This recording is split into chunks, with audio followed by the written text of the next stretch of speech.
کتاب الایمان۔ تو آج سے بھائی جو ہے اصل سبق شروع ہو چکا ہے۔ اب تک جو ہے وہ تعارف تھا، وہ کتاب کا تعارف تھا، اور جو ایک حدیث کی تشریح تھی۔ تو آج سے جو ہے سبق شروع ہو گیا ہے کتاب الایمان۔ تو اب یہاں پر یہ چیز سمجھو کہ بھائی کتاب الایمان سب سے پہلے لائے ہیں، تو کتاب الایمان کو مقدم کیوں کیا ہے؟ اس کا جواب یہ ہے کہ تمام اعمال موقوف ہوتے ہیں ایمان پر۔ اگر کسی شخص کا ایمان ہوگا تو اس کے تمام اعمال معتبر ہوں گے، ورنہ تو کتنے ہی عمل کرے اس کا کوئی عمل معتبر نہیں ہے، یعنی اس پر کوئی اجر و ثواب نہیں ہے، اللہ دنیا میں دے دیتے ہیں۔ تو یہاں پر کتاب الایمان اس وجہ سے مقدم کیا ہے۔ پھر ایمان جو ہے امن سے مشتق ہے، ایمان امن سے مشتق ہے۔ آمن یؤمن، ایمان باب افعال کا مصدر ہے، اور یہ خوف کی ضد ہے۔ خوف کی ضد کا مطلب یہ ہے یعنی جہاں پر امن ہوگا وہاں پر خوف نہیں ہوگا، جہاں پر امن ہوگا وہاں پر خوف نہیں ہوگا۔ اور وہ جگہ جو ہے وہ جگہ کون سی ہے؟ جنت ہے، جہاں پر خوف نہیں ہے، وہ اللہ تعالیٰ کی پناہ میں آنا ہے۔ تو انسان ایمان لانے کے بعد جو ہے وہ اللہ تعالیٰ کی پناہ میں آ جاتا ہے، اور جب اللہ تعالیٰ کی پناہ میں آ جاتا ہے تو سب کام بن جاتے ہیں۔ غالباً حضرت موسیٰ علیہ السلام کا واقعہ ہے کہ کسی نے پوچھا کہ ہم یہ سمجھتے ہیں کہ یہ جو آسمان ہے اس کو ہم کمان مانتے ہیں، اور یہ جو مصائب ہیں، یہ جو تکلیفیں آتی ہیں، ہم ان کو تیر مانتے ہیں، اور چلانے والے کو جو ہے ہم خدا مانتے ہیں۔ تو بتلاؤ اب بچ کر کہاں جائے؟ تو بچنا تو مشکل ہے، کہیں پر بھی نہیں بچ سکتے۔ تو قاری طیب علیہ الرحمہ نے فرمایا کہ بچنا بڑا آسان ہے، اگر ادھر ادھر بھاگو گے تو نہیں بچو گے۔ اگر بچنا ہے تو کمان چلانے والے کے پیچھے آ جاؤ، کمان چلانے والے کے برابر میں آ جاؤ، کمان چلانے والے کی پناہ میں آ جاؤ۔ جب آپ کمان چلانے والے کی پناہ میں آ جاؤ گے تو آپ تیر سے بھی محفوظ ہو جاؤ گے اور دوسری چیزوں سے بھی محفوظ ہو جاؤ گے، پھر آپ کو کسی چیز کا خطرہ نہیں ہوگا۔ تو ایمان لانے والا جو ہے وہ اللہ تعالیٰ کی پناہ میں آ جاتا ہے، تو بھائی یہ باب افعال کا مصدر ہے، اور خوف کی ضد ہے، یعنی عدم الخوف، خوف نہ ہونا۔ اور پھر دوسری چیز یہ سمجھو یہاں پر کہ اس کے صیغے میں جو ہے کبھی با استعمال ہوتا ہے، کبھی لام استعمال ہوتا ہے۔ اور جب با استعمال ہوتا ہے تو اس کا صلہ جو ہے با، تو یہ ذات پر بھی داخل ہوتا ہے اور صفت پر بھی داخل ہوتا ہے۔ جب با کے ساتھ مستعمل ہوتا ہے تو اس کے صلے میں یہ جو ہے اس کا صلہ جو با والا صلہ ہوتا ہے یہ ذات پر بھی اور صفات پر بھی دونوں پر داخل ہوتا ہے۔ اب اس کی ایک مثال سمجھیں۔ ذات کی مثال تو آمنت باللہ وملائکتہ وکتبہ ورسلہ والیوم الآخر والقدر خیرہ وشرہ من اللہ، کہ میں اللہ پر بھی ایمان لایا، رسول پر بھی، تمام کتابوں پر بھی، ٹھیک ہے، یہ ہو گئی فرشتوں پر بھی۔ تو یہاں پر جو ہے یہ ذات پر داخل ہے اور یہ صفات پر بھی داخل ہوتا ہے۔ والذین یؤمنون بما انزل الیک وما انزل من قبلک وبالآخرۃ ہم یوقنون، تو یہاں پر جو ہے یعنی صفات پر داخل ہوا ہے، یعنی نازل کیے جانے پر۔ تو یہ اس کا صلہ جو ہے با ہوتا ہے، اور با ہونے کی صورت میں ذات پر بھی داخل ہوتا ہے، صفت پر بھی داخل ہوتا ہے، دونوں چیزوں پر داخل ہوتا ہے۔ پھر لام ہوتا ہے، پھر دوسرا جو ہوتا ہے وہ لام ہوتا ہے، یہ جو ہے تصدیق ہی کے معنی میں آتے ہیں۔ وما انت بمؤمن لنا، کہ آپ جو ہے ہماری تصدیق کرنے والے نہیں ہیں، آپ ہمیں سچا جاننے والے نہیں ہیں۔ تو یہ لام کے اس میں ہے، یہ چیز ہو گئی۔ اب ایمان کہتے کسے؟ ایمان کی تعریف سمجھو۔ ایمان کہتے ہیں تصدیق ما جاء به الرسل من عند ربک اجمالا فیما علم اجمالا تفصیلا فیما علم تفصیلا بالبداہہ، کہ جو بھی نبی کریم صلی اللہ علیہ وسلم یا جو بھی رسل جو ہے اللہ کے یہاں سے لائے، اس سب کی ان تمام چیزوں کی تصدیق کرنا، یہی ایمان ہے۔ اگر اللہ تعالیٰ نے یا نبی کریم صلی اللہ علیہ وسلم نے جو ہے کھول کھول کر کوئی چیز بتلائی ہو تو اس پر کھلی ہوئی بصیرت ہو تو اس پر تمام پر ایمان لانا، اور اگر کوئی اجمالی طور پر بتلا دی ہے، اس کی تشریح وغیرہ نہیں کی ہے، تو اس کو جو ہے اسی طریقے سے مان لینا، یہی ایمان ہے، یہی ایمان ہے۔ مثلا اب عذاب قبر ہے، جیسے نبی کریم صلی اللہ علیہ وسلم نے بتلا، بس اسی طریقے سے ماننا، یہی ایمان ہے۔ اللہ تعالیٰ ہے، جنت ہے، جہنم ہے، یہ تمام چیزیں جیسے نبی کریم صلی اللہ علیہ وسلم نے بتایا اسی طریقے سے ماننا۔ اب اللہ تعالیٰ کے قرآن کریم میں ہاتھ استعمال ہوئے ہیں تو نبی کریم صلی اللہ علیہ وسلم نے ہاتھوں کی کیفیت بیان نہیں کی ہے، ید اللہ فوق ایدیہم، کہ اللہ کے ہاتھ ان کے ہاتھوں پر۔ اب اللہ کے ہاتھ کیسے ہوتے ہیں یہ معلوم نہیں، تو بس ایمان لاؤ۔ متقدمین کا جو مذہب ہے وہ یہی ہے کہ جو اللہ نے بتلایا بس اس پر ایمان لانا ہے۔ اب کیوں کیسے، یہ کیف کی جو ہے اس میں جھنجٹ میں مت پڑو، اس ان کی تعبیرات میں مت پڑو۔ علامہ ابن برد علیہ رحمہ فرماتے ہیں کہ ما لا یرا لا یکیف، کہ جو چیز دیکھی نہیں جا سکتی، جو چیز دکھائی نہیں دیتی، اس کی کیفیت بھی معلوم نہیں ہو سکتی۔ اب آپ یہ بتلاؤ کہ میرے ہاتھ میں لکیریں کتنی ہیں، بتلا ہی نہیں سکتے، اور اب جو چیز میں نے اپنے ہاتھ پیچھے چھپا لی ہے، اب یہ بتلاؤ کہ میرے ہاتھ کس طریقے سے ہیں، کس طریقے سے نہیں ہے، کوئی بھی نہیں بتلا سکتا۔ اس وجہ سے نہیں بتلا سکتا کیونکہ ما لا یرا لا یکیف، کہ جو چیز دکھائی نہیں دیتی اس کی کیفیت بھی معلوم نہیں ہوتی۔ اب اللہ تعالیٰ کے ہاتھ ہے، اللہ اس کے شان نشان۔ متاخرین جو ہے وہ اس کی تعویلات کرتے ہیں کہ ید سے مراد قدرت ہے، تو یہ تعویلات جو ہے ان تعویلات کے جھنجٹوں میں مت پڑو، بلکہ جو متقدمین کا مذہب ہے وہی اصل مذہب ہے، اسی پر چلو۔ متقدمین کے یہاں جو ہے کیل و قال نہیں ہے، اور متاخرین کے یہاں خوب کیل و قال ہے۔ اگر چیز کو سمجھنا ہے، اگر چیز کو اچھی طریقے سے سمجھنا ہے تو متقدمین کی کتابیں پڑھو گے، متاخرین کی کتابوں میں تو کیل و قال ملتا ہے۔ اگر کتابوں کو سمجھنا ہے اچھی طریقے سے تو متقدمین کی کتابیں پڑھو، متاخرین کی کتابوں میں تو کیل و قال ہی ملے گا آپ کو۔ اب دیکھو مدرسانہ جو مجاز ہے وہ یہی ہے۔ افہام و تفہیم کہاں ہے؟ قافیہ میں افہام و تفہیم کہاں ہے؟ یا دوسری چیزوں میں افہام و تفہیم کہاں ہے؟ کہیں پر بھی نہیں، بس قیل و قال رہ گیا۔ اب جو ہے قیل و قال رہ گیا ہے، جیسے کہ مولانا اشرف علی تھانوی علیہ رحمہ کا ایک واقعہ ہے کہ حضرت کسی مدرس کے پاس سے گزرے تو وہ جو ہے میزان ایک کتاب ہے صرف کی، تو اس میں جو ہے الف لام کی قسمیں بتلا رہے تھے کہ الف لام کی جو ہے 4 قسمیں ہوتی ہے، جنسی، استغراقی، یہ تو بتلانے لگے۔ تو وہاں سے حضرت گزرے تو طالب علم جو ہے ایسے دیکھ رہا تھا، یعنی خاموشی کے ساتھ بیٹھا ہوا ایسے دیکھ رہا تھا۔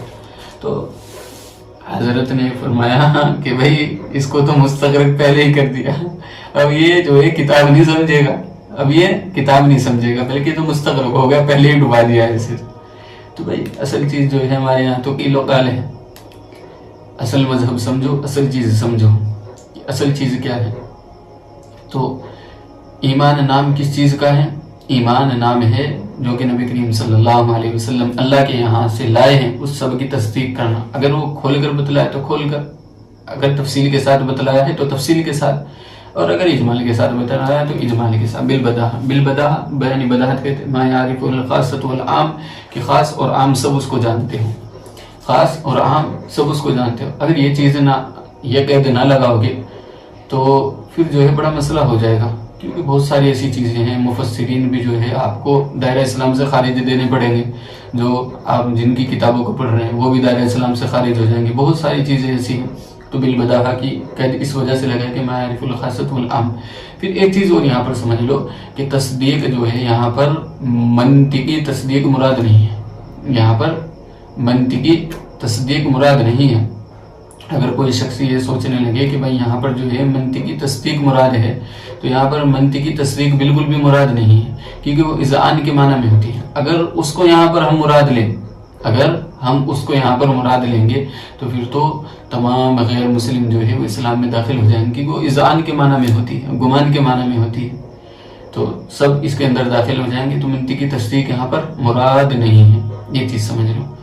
پھر اب ایک چیز یہ سمجھو کہ ایک ہوتا ہے ایمان، ایک ہوتا ہے اسلام، ایمان اور اسلام۔ اب ایمان اور اسلام کے اندر فرق کیا ہے؟ ایمان اور اسلام کے اندر فرق کیا ہے؟ یہ چیز سمجھو کہ بھائی بعض حضرات تو اس کے اندر تباین کی نسبت بتلاتے ہیں، بعض متساوی کی بتلاتے ہیں، بعض عموم و خصوص مطلق کی نسبت بتلاتے ہیں. تو تباین کی ہو یعنی دونوں جدا جدا، تساوی کی ہو کہ دونوں ایک ہی ہے، عموم و خصوص مطلق کہ ایک دوسرے پر جو ہے صادقہ آ سکتے ہیں. تو اب اس چیز کو سمجھو. فَأَخْرَجْنَا مَنْ كَانَ فِيهَا مِنَ الْمُؤْمِنِينَ فَمَا وَجَدْنَا فِيهَا غَيْرَ بَيْتٍ مِنَ الْمُسْلِمِينَ. کیا بات ہے؟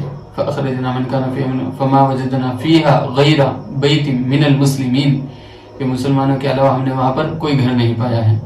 وقالت الأعراب آمنا قل لم تؤمنوا ولكن قولوا أسلمنا ولما يدخل الإيمان في قلوبكم. یہاں پر جو ہے تباین کی نسبت ہے، ایمان اور اسلام کے اندر جو ہے تباین کی نسبت ہے. کیسے کہ عربی آنے کے بعد کہنے لگی کہ ہم جو ہے مومن ہیں، ہم ایمان لے آئے. تو اللہ تعالیٰ نے فرمایا کہ تم خود کو مومن مت کہو بلکہ مسلم کو، تم مسلمان ہوئے ہو. تو اس کے اندر یہ ہے. اور ایمان نام ہے تصدیق القلب فقط. ایمان نام ہے تصدیق القلب فقط، صرف تصدیق قلبی کا نام ہے. اور اسلام نام ہے مع الاحکام والاعتقاد، احکام اور اعتقاد کے ساتھ. ایک تو یہ ہو گیا. اور دوسرا یہ ہے اذا اجتمع افترق و اذا افترق اجتمع. جہاں پر دونوں بیان کیے جائے وہاں پر جدا جدا ہوں گے، اور جہاں پر ایک ہو یعنی ایک چیز بیان کی جائے تو وہاں سے دونوں چیزیں مراد ہوگی، وہاں پر دونوں چیز مراد ہوگی. یہ ہو گئی. پھر ایک مسئلہ یہ سمجھو بھائی کہ ایک ہوتا ہے ایمان اور ایک ہوتا ہے عمل. اب اعمال جو ہے وہ ایمان کا حصہ ہے یا نہیں ہے، یہ چیز سمجھنے کی ہے کہ اعمال جو ہے ایمان کا حصہ ہے یا نہیں ہے. اس پر بہت سارے مسائل جو ہے متفرع ہوں گے. ہم بعد میں بتلائیں گے کہ مذاہب کیوں بتلا رہے ہیں اور ان کی کیا ضرورت پڑتی ہے. تو ایمان اعمال کا حصہ ہے یا نہیں ہے. تو بعض حضرات فرماتے ہیں معتزلہ وغیرہ کہ ایمان اعمال کا حصہ ہے، اور محدثین اور فقہاء کرام فرماتے ہیں کہ اعمال ایمان کا حصہ نہیں ہے. جو ایمان کو اعمال کا حصہ نہیں مانتے ہیں ان کی دلیل یہ ہے والذین آمنوا وعملوا الصالحات، سورہ عصر، کہ یہاں پر جو ہے ایمان کے بعد وعملوا الصالحات یعنی دونوں کے درمیان، ایمان اور اعمال کے درمیان جو ہے واو کو لائے. واو جو ہے مغایرت کا تقاضا کرتی ہے. مغایرت کہتے ہیں یعنی دونوں چیزیں الگ الگ کرنے کا تقاضا کرتی ہیں، دونوں چیزیں علیحدہ کرنے کا تقاضا کرتی ہیں. تو یہاں پر اس سے پتہ چلا ہے کہ ایمان جو ہے اعمال جو ہے ایمان کا حصہ نہیں ہے. اعمال ایمان کا حصہ نہیں ہے کیونکہ عطف جو ہے مغایرت کا تقاضا کرتا ہے. اور پھر دوسری چیز یہ سمجھو کہ چلو اگر عطف ہو بھی گیا ہے تو جز پر عطف نہیں ہوتا ہے، جز پر عطف نہیں ہوتا ہے. یعنی کوئی چیز ہو اسی کے جز پر عطف کرو تو یہ جز نہیں ہوتا ہے، اس طریقے سے عطف نہیں ہوتا ہے. یہ ہو گئی. اور پھر جو ہے ایک چیز اور سمجھو، یہ تو وہ ہو گئی. وہ چیز یہ ہے یا ایھا الذین آمنوا کتب علیکم القصاص فی القتل، کہ اللہ تعالیٰ نے قتل جو ہے کبیرہ گناہ ہے، قتل جو ہے کبیرہ گناہ ہے. جب کسی شخص سے کبیرہ گناہ ہو گیا، اگر ایمان یعنی اعمال کو ایمان کا حصہ مانے، اگر اعمال کو ایمان کا حصہ مانے تو قتل جو ہے کبیرہ گناہ ہے. تو کبیرہ گناہ کی وجہ سے دائرہ اسلام سے خارج ہو جانا چاہیے تھا، لیکن یہاں پر جو ہے مومن فرمایا یا ایھا الذین آمنوا، ایمان والو. تو اس سے پتہ چلا ہے کہ کبیرہ گناہ سے جو ہے کوئی شخص جو ہے دائرہ اسلام سے خارج نہیں ہوتا ہے، اور اعمال جو ہے وہ ایمان کا حصہ بھی نہیں ہے. پھر یہ وتوبوا الی اللہ توبۃ نصوحا، کہ بھائی توبہ کا دروازہ پھر تو بند ہے، توبہ کا دروازہ پھر تو بند ہے. تو یہ ساری چیزیں ہیں. اب پھر ایک چیز یہ سمجھو کہ ایمان گھٹتا بڑھتا ہے یا نہیں ہے. ایمان گھٹتا بڑھتا ہے یا نہیں بڑھتا ہے. تو جو بڑھتے ہیں وہ ان کی دلیل یہ ہے وَإِذَا تُلِيَتْ عَلَيْهِمْ آيَاتُهُ زَادَتْهُمْ إِيمَانًا. تو امام صاحب علیہ رحمہ نے جو ہے اس کے جو ہے اور بھی علماء کرام نے جو ہے اس کے مختلف جوابات دیے ہیں. یعنی ایمان بڑھتا ہے، ایمان بڑھتا ہے۔ بعض حضرات یہ کہتے ہیں ایمان گھٹتا بھی ہے بڑھتا بھی ہے، جیسے کہ امام بخاری علیہ رحمہ اس کے قائل ہیں کہ ایمان گھٹتا بھی ہے بڑھتا بھی ہے۔ ویسے مذاہب ہم بتلائیں گے ابھی کہ ایمان گھٹتا بھی ہے بڑھتا بھی ہے۔ جب ایمان گھٹتا بھی ہے اور بڑھتا بھی ہے تو آپ حدیث میں دکھلاؤ کہ کہاں پر گھٹنے کا ذکر ہے۔ حدیث میں بڑھنے کا ذکر تو آتا ہے، گھٹنے کا ذکر نہیں آتا ہے قرآن کریم میں بھی۔ ایک تو یہ ہو گیا، اور دوسرا یہ سمجھو کہ ایمان منجی میں کوئی زیادتی نہیں ہوتی، ایمان کامل میں ہوتی ہے، اور پھر اس سے مراد ثمرہ ایمان ہے، یعنی ایمان کے پھل گھٹتے اور بڑھتے ہیں۔ یا پھر یہ سمجھو کہ مومن بھی کی زیادتی ہے۔ مومن بھی کی زیادتی یہ ہے کہ کوئی شخص جو ہے 4 آیتیں جانتا تھا، کوئی شخص جو ہے مثال دے رہا ہوں، کوئی شخص جو ہے 4 آیتیں جانتا تھا، اب اس کو 5ویں آیت کا پتہ لگا، یا کوئی شخص جو ہے 5 مسئلے جانتا تھا، اس کو 6 مسئلے کا پتہ چلا، تو مومن بھی کی زیادتی ہے، وہ فوراً اس کی تصدیق کرتا ہے۔ اس سے مراد یہ ہے، یا یہ سمجھو کہ اس سے مراد یہ بھی ہے، اور یہ سے مراد صحابہ کا ذوف اور تقوی ہے، صحابہ کا ذوف اور قوت ہے۔ تقوی سے مراد یعنی جو جنگوں میں صحابہ رضی اللہ عنہم سے جو ہلکی سی وہ جو بزدلی سمجھو، کچھ بھی سمجھو اس کو، جو وہ چیز ظاہر ہوئی ہے، ذوق سے مراد وہ ہے، اور قوت سے مراد ایمان کا بڑھنا ہے جو انہوں نے دلیری دکھلائی ہے، وہ چیز مراد ہے اس سے۔ تو انہوں نے تو مذہبی باندھ دیا کہ صحابہ رضی اللہ عنہم نے جو جنگوں میں ان سے جو ہلکی پھلکی جو بزدلی سی ظاہر ہوئی ہے کہ اس سے مراد وہ ذوق ہے، اور قوت سے مراد وہ ہے جو انہوں نے دلیری دکھلائی ہے، جو دلیری دکھلائی ہے، تو اس سے مراد وہ ہے۔ اور پھر اب جو ہے باطل فرقے بھی اور اپنے فرقوں بھی، اپنے مذاہب کے بارے میں بھی جانا اور باطل فرقوں کے بارے میں بھی جانا، اور پھر یہ بتلائیں گے کہ بھئی اب ہم نے جو مذاہب بیان کیے ہیں، کتاب الایمان میں ساری چیزیں بیان کی ہیں، تو یہ کیوں بیان کی ہیں، یہ 2-3 چیز بتلائیں گے۔ اب اس کو سمجھو کہ امام ابو حنیفہ علیہ رحمہ اور متکلمین علیہ رحمہ ایمان کو بسیط مانتے ہیں۔ بسیط بتلایا بھی، یعنی بسیط کہتے ہیں الگ الگ حصے کو، مرکب کہتے ہیں جڑے ہوئے کو، جو ایک دوسرے کے ساتھ جڑا ہوا ہو۔ تو امام صاحب اور متکلمین علیہ رحمہ جو ہے وہ ایمان کو بسیط مانتے ہیں، یعنی ایمان نام ہے تصدیق قلبی کا، بس اعمال جو ہے وہ اس کے اجزاء نہیں ہیں، وہ اس کے حصے نہیں ہیں یہ۔ اور محدثین سفیان ثوری، امام بخاری اور بھی جو ہے امام شافعی احمد ثلاثہ وغیرہ، یہ ایمان کو جو ہے مرکب مانتے ہیں، یہ ایمان کو مرکب مانتے ہیں، مرکب کہتے ہیں جڑے ہوئے کو۔ لیکن یہ چیز سمجھ لو کہ ہمارے درمیان میں اور ائمہ ثلاثہ اور محدثین کے درمیان میں یہ جو اختلاف ہے یہ صرف لفظی اختلاف ہے، یہ صرف لفظی اختلاف ہے، یہ حقیقی اختلاف نہیں ہے۔ ورنہ اگر کوئی شخص گناہ کبیرہ کر لے تو امام شافعی کے یہاں بھی مرتد نہیں ہو جاتا، کافر نہیں ہو جاتا، لیکن جو باطل مذاہب ہے ان کے یہاں پر یہ ساری چیزیں ہو جاتی۔ معتزلہ اور خوارج وغیرہ کہتے ہیں کہ ایمان مرکب ہے، اگر کوئی شخص کبیرہ گناہ کر لیتا ہے تو دائرہ اسلام سے خارج ہو جاتا ہے، وہ مسلمان نہیں رہتا ہے، کبیرہ گناہ کرنے سے وہ اسلام سے نکل جاتا ہے۔ اور کبیرہ گناہ آپ جانتے ہیں مانع اللہ عنہ کہ اللہ نے جن سے منع کیا ہے، یا وہ جو کہ قرآن کریم میں آئے ہیں، اور صوفی حضرات تو بڑی اچھی توجیہ فرماتے ہیں کہ بھئی ہر گناہ جو ہے کبیرہ ہوتا ہے، ہر گناہ جو ہے کبیرہ ہوتا ہے۔ اب یہ دیکھو آپ معصیت کس کی کر رہے ہو، آپ معصیت کس کی کر رہے ہو، تو معصیت کی وجہ سے جو ہے یعنی آپ رب العزت کی معصیت کر رہے ہو، ہر گناہ جو ہے کبیرہ ہی ہوتا ہے۔ لیکن اصل بات یہ ہے کبیرہ اور صغیرہ کی جو تقسیم ہے قرآن کریم میں بھی ہے، تو وہ فرماتے ہیں گناہ کبیرہ کرنے سے دائرہ اسلام سے خارج ہو جاتا ہے۔ اور مرجیہ کہتے ہیں کہ ایمان نام ہے تصدیق القلب فقط، یہ صرف تصدیق قلبی کا، اور رہے اعمال ان کی کوئی ضرورت نہیں ہے۔ اور جہمیہ کہتے ہیں کہ ایمان نام ہے صرف معرفت کا، ایمان نام ہے صرف معرفت کا۔ مثلا کوئی شخص جانتا ہے کہ بھائی اللہ ایک ہے، اللہ ایک ہے، تو بس یہ سمجھو کہ ان کے یہاں پر یہ چیز کافی ہے، ان کے یہاں پر یہ چیز کافی ہوگی۔